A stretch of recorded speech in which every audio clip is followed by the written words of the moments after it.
Good morning, FHS. On today's show, we'll first take a look at this week's forecast with Cassidy Slamman. For our top story today, gas prices rising in New England begin to worry residents that the low prices of the last few years may not last. We'll also see a whole lot of football highlights with a review of the varsity game on Friday, followed by Evan giving us his take on Week 2 of the Patriots regular season. Up next on Flyer News.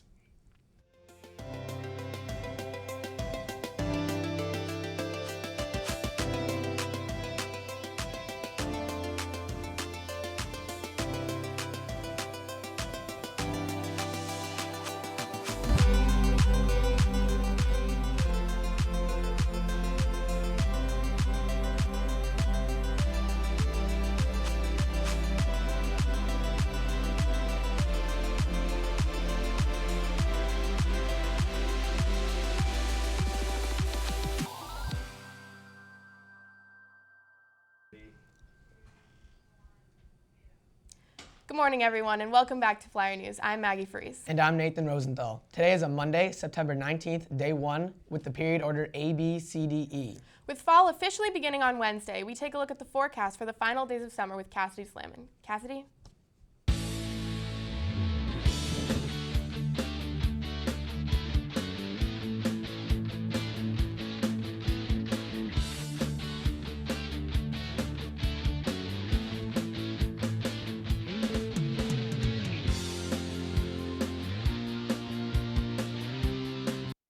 Good morning, FHS. We start off this week with some showers and a possible thunderstorm with a high of 74 and a low of 57. This will clear up tomorrow, though, because it will be mostly sunny with a high of 81. The rest of the week is also looking pretty nice, with a high of 77 on Wednesday and it being partly sunny. Thursday is looking to be a beautiful day with temperatures around 79 and very sunny and a low of 60. And to close the week, it'll be warm and partly sunny with a high of 79 and a low of 57. That's all for this Weather Watch. I'm Cassidy Slamman. Let's take it back to the desk. Although they ultimately lost to the Wellesley Raiders 35-0, the Varsity Flyers played a hard-fought game Friday with some moments of the game particularly standing out. We have some footage from that game if you missed it.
Thanks for that, Robin and Luma. Flyers' next game is another home game against the Weymouth Wildcats. And now on to our top story today. An explosion that injured 29 people when it exploded in a Manhattan neighborhood Saturday night was determined intentional. The New York Governor, Andrew Cuomo, said it was an act of terrorism. The explosion was at 8:30 p.m. between 6th and 7th Avenues in Chelsea neighborhood. Less than 3 hours after the explosion, a device was found 3 blocks away that was similar in design to the one that detonated. Authorities say that they have identified the same man at each location. No arrests have been made, but the NYPD Commissioner, James O'Neill, said, New York City residents can rest assured we will get to the bottom of this. Flyer News will keep you updated with this story. Humans may be to blame for the dead humpback whale that washed up on Sea Isle on Friday. A necropsy on the whale was compacted Saturday and revealed that the whale was emaciated. According to 6ABC, the whale may have been caught in a fishing line, causing an injury that left the whale unable to eat. Officials from the Marine Mammal Stranding Center in Bridgeton also told the reporters that the whale had been hit by a ship after it died. Officials believe that the 20-ton, 33-foot whale was dead in the water for several days before washing up on the beach. Up next, how will backup quarterback Jimmy Garoppolo's shoulder injury affect the Patriots? Evan takes a closer look at last night's game and what this injury means for the team in the coming weeks of the starting quarterback Tom Brady's suspension.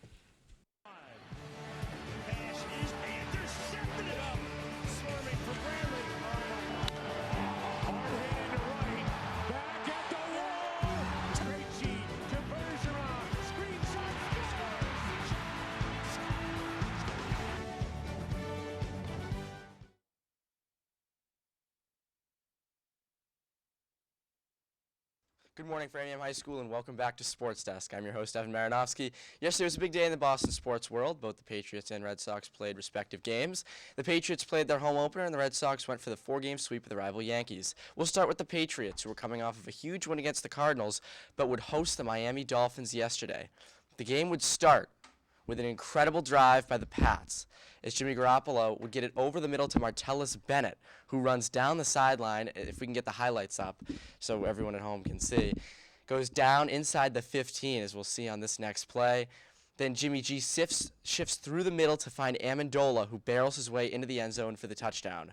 No helmet needed on that one. And then after stopping the Dolphins, the Patriots were back at it. And it was Garoppolo to Chris Hogan over the middle. And then on 3rd and 9, Garoppolo would drop back and throw it through the seam to Bennett for the touchdown that makes it 14-0 Pats. The success continued for the Patriots as Jimmy G would find his way to Amendola in the end zone for the touchdown. But later in the second, Garoppolo on 3rd and 9 got pressured and escaped and found Malcolm Mitchell down the field for the first down. But what looked like a positive play turned negative very quickly as Jimmy G would get pulverized by Kiko Alonso. And as you can see, or you should have been able to see, all the pressure of his and Alonso's body goes right into his shoulder. Garoppolo would go to the locker room under his own power, luckily enough. Then later in the third, Jacoby Brissett, who came in for Jimmy G, would fake the handoff and throw it to Bennett, who face-washed Maxwell, and goes down inside the 30. Then on 1st and goal, Brissett handed it off to Blunt, who got into the end zone for the touchdown. This is where things would start to shift, though, as Tannehill would air it out down the sideline for the touchdown, and then fast forward to the fourth, where Tannehill drops back and threads the needle through 2 Patriots for the touchdown. This is all what was basically happening during the game. Then a bright spot for the Pats in the fourth was the run by Blunt, as he jumped right over a Dolphins defender and had to be taken down inside the 5. And then with 6 minutes to go, Tannehill handed it off to Drake, and he ran it into the end zone for the touchdown. But with 9 seconds left, needing a touchdown to win, Tannehill dropped back and threw an interception in the end zone, and the Patriots narrowly would hold on to win 31-24. But they lose Garoppolo, as he has a sprained AC joint and is considered day-to-day. Now on to the Red Sox. The Red Sox went into yesterday's game with a solid lead in the AL East and were looking to sweep the struggling Yankees. And we'll skip to the 5th inning, and we have the highlights for you. With the score already 4-0 Yanks with 2 men on, Hanley Ramirez lines one into left field, and it just gets over the wall. Suddenly the Sox are back in the game. Then in the bottom of the 6th, Jackie Bradley Jr. singles into right field, lines that one right into right, and that makes the game tied at 4. Runner would score. 4-4 your score. Ramirez comes to the plate in the bottom of the 7th, and with 1 out, and he sends a Tyler Clippard pitch towering over the Green Monster and onto the Mass Pike to make it 5-4. Farrell would give Kimbrel the night off, so it would be Koji Uehara to close it out, and Gardner lines it into right field, but Mookie Betts makes an incredible diving catch.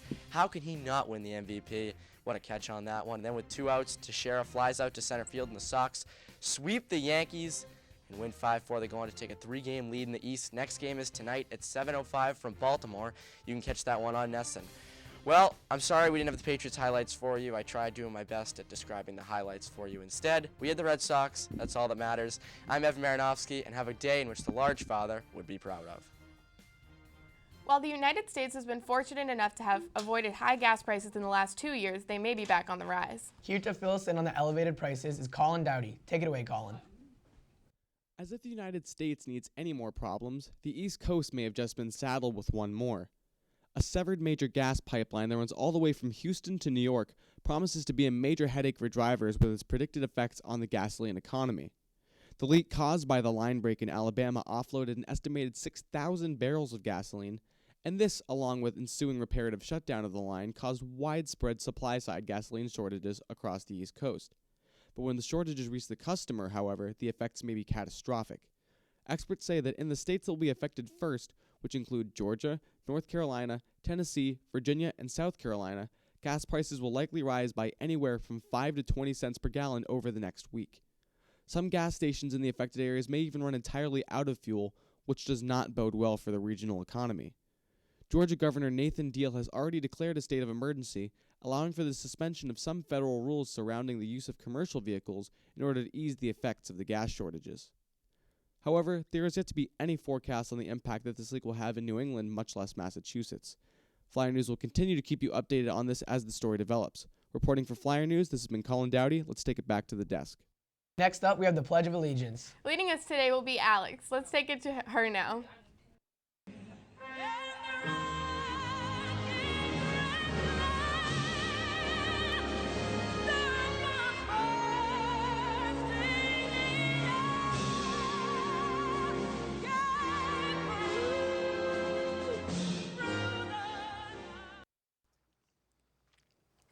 Please stand for the pledge. I pledge allegiance to the flag of the United States of America and to the republic for which it stands, one nation, under God, indivisible, with liberty and justice for all.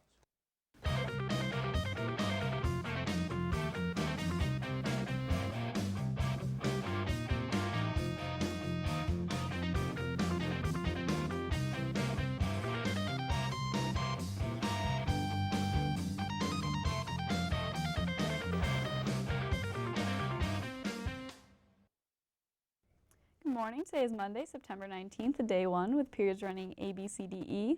There's a varsity golf meet today at 3:30 p.m. versus Needham. Also, varsity girls field hockey has a game versus Milton at FHS at 3:45 p.m.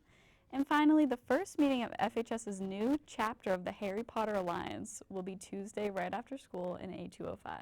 That's it for me. More announcements. Jordan. Hi. Good morning, seniors. So on Wednesday, if you read your email, you'll know that Mr. Convery sent out a reminder that we have our senior class picture where we all make the 17 on Wednesday morning at 7:30 during the AM Collab. We'll meet right in the courtyard in front of B Hall. So we all can look the same, try to wear navy.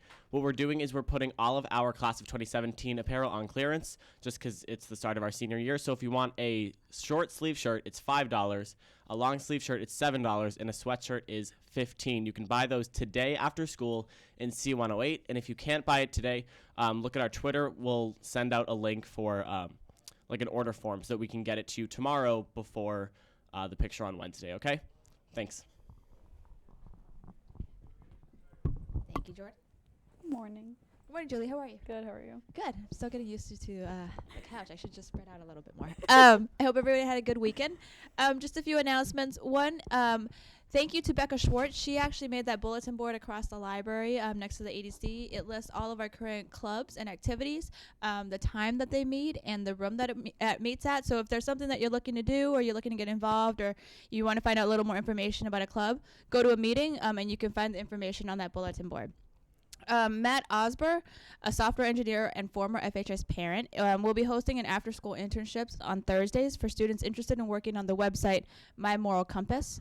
If you're interested, please see Ms. Gorman at the College and Career Center, or you can contact mattosber@gmail.com. It's MATTOSBER@gmail.com for more information.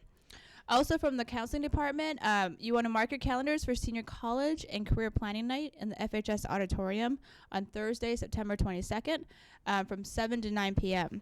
The school counseling department will review post-secondary pathways for next year and will go over the steps and required elements of the college application process. A panel of college representatives from a range of colleges and universities will also be there to provide insight and to answer any or all questions. Senior College and Career Planning Night is a great opportunity to ensure that students are on track for their college and career planning and to get answers to any questions you have. October 1st, SAT at Freedom High School. If you're a senior and you're interested in registering, it's not too late to do so. The deadline is Tuesday, September 20th. And the final announcement from the College and Career Center is that the College and Career Center is currently hosting college visits. So please visit Naviance for your list of upcoming college visit to sign up. And once you sign up for the college visit, you must get your teacher's permission to attend. Teachers have the right to deny your request to attend a college visit if there's a quiz or a test or a presentation or project that due, or if you're behind in class, or if you have multiple absences or tardies. However, if your teacher approves, you need to obtain a pass, and you can print your confirmation from Naviance directly and have the teacher sign it to okay it. And you can check it with Wong in D110 if you have any other questions. And that's it for me. All right. Period A.